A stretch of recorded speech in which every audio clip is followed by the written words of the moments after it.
Isang mapagpalang umaga sa ating lahat, ka-farmers. Ito yung kamuti natin na nagkakalaman. Ayan, ka-farmers, tataba.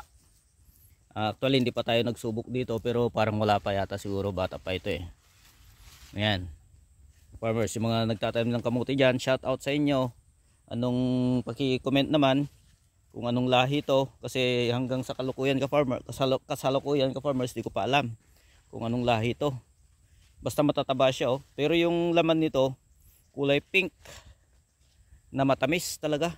Iba yung lasa, kakaiba yung lasa, masarap talagang, iba yung lasa niya. Kahit sa pwede mong lutuin na pang ulam, pwede ring pang prito, lahat-lahat na pwede.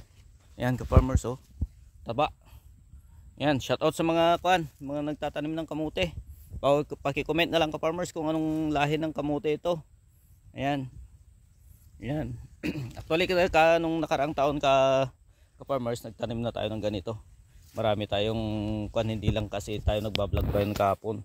Marami, halos 1 hektarya ang tinamnan natin ng ganito. Pero sa ngayon, nagtutok tayo sa gulay na hindi tayo nakapagtanim ng kamuti na marami. Pero ito marami, ayun, banda pa rin, ka-farmers.